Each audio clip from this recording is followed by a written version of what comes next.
আসসালামু আলাইকুম সবাইকে ক্যাট বিল্ডারে অনেকদিন পর আবারও স্বাগতম।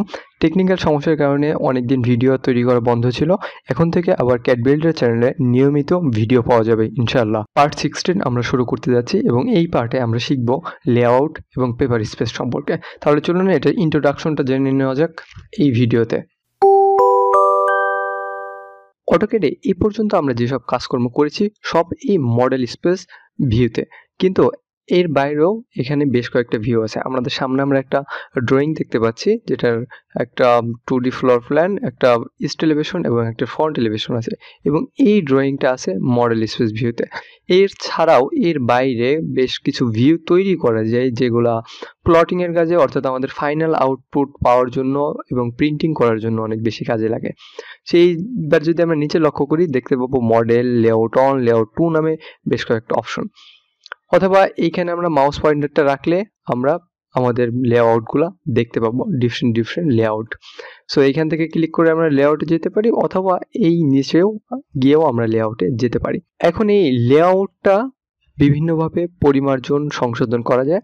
যদি আমরা একটা লেআউটের উপর ডাবল ক্লিক করি তাহলে এটার আমরা নেম চেঞ্জ করে দিতে পারবো, অথবা এটার উপর রাইট বাটন ক্লিক করেও আমরা এখানে গিয়ে রিনেম অপশনে ক্লিক করে নেম পরিবর্তন করতে পারবো। এই অপশনের উপর ক্লিক করে আমরা নতুন একটা লেআউট অ্যাড করতে পারবো। ধরেন এইটার নাম দিচ্ছি আমি ফ্লোর প্ল্যান। সো এভাবে দিয়ে আমরা নতুন করে নাম যোগ করতে পারবো।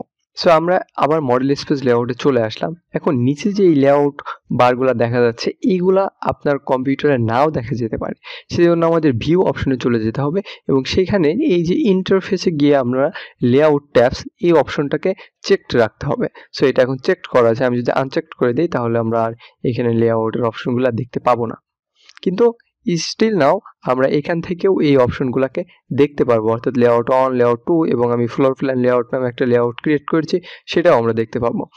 সো আমি এখানে যাই এবং লেআউট ট্যাবসটাকে অন করে দিই। আমরা লেআউট অনে চলে আসলাম এবং এই লেআউট ওয়ানে আমাদের বেশ কিছু অপশন আছে লেআউটের, যেমন এইখানে যে অ্যাশ কালার অপশনটা দেখা যাচ্ছে, এরিয়াটা দেখা যাচ্ছে, এটা হচ্ছে ইনঅ্যাক্টিভ এরিয়া, অর্থাৎ আপনি ফাইনাল আউটপুটে এই এরিয়াটা আপনার কোনো কাজেই আসবে না বা আপনি দেখতে পাবেন না। এখন এইখানে একটা ড্যাশেস লাইন আছে যেটাকে প্লটাল মার্জিন লাইন বলে। সেই মার্জিন লাইনের বাইরে যা কিছু আছে তা আপনি ফাইনাল আউটপুটে পাবেন না, অর্থাৎ প্রিন্ট হবে না, এবং এটার ভেতরে যা কিছু আছে সেগুলাই মাত্র প্রিন্ট হবে। সো এইগুলা এইখানে একটা ডিফল্ট ভ্যালু হিসেবে আছে, যে কিন্তু আমরা আমাদের প্রয়োজন মতো সাইজের পেপারে এগুলাকে আমাদের প্রয়োজন মতো কমিয়ে বাড়িয়ে প্রিন্ট করার জন্য তৈরি করে নিতে পারি। সো এটা কিভাবে করব? দুইভাবে করা যায়। আমরা এই লেআউটের উপরে মাউসের রাইট বাটন ক্লিক করে পেজ সেটআপ ম্যানেজারের উপরে ক্লিক করলে আমাদের পেজ সেটআপ ম্যানেজারটা চালু হয়ে যাবে, অথবা আমরা এই লেআউট ট্যাবে গিয়ে পেজ সেটআপে ক্লিক করলে আমাদের পেজ সেটআপ ম্যানেজারটা চালু হয়ে যাবে। সো এখানে দেখেন আমি দেখতে পাচ্ছি এটা একটা প্লটার ডিডব্লিউজি থেকে পিডিএফ তৈরি করবে এবং এর plot size 11 inch by 8.5 inch এবং এটা ল্যান্ডস্কেপ ভিউ আছে। সো এইখান থেকে আমরা এগুলাকে আরো মডিফাই এবং পরিমার্জন সংশোধন করতে পারবো, যেগুলো আমরা পরে দেখছি। সো এটাকে আমি ক্লোজ করে দেই।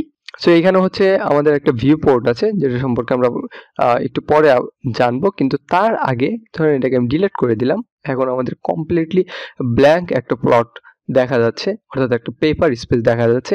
এই পেপার স্পেসটা অর্থাৎ পেপারগুলা কিরকম হয় সেটা চলুন আমরা একটু জেনে আসি।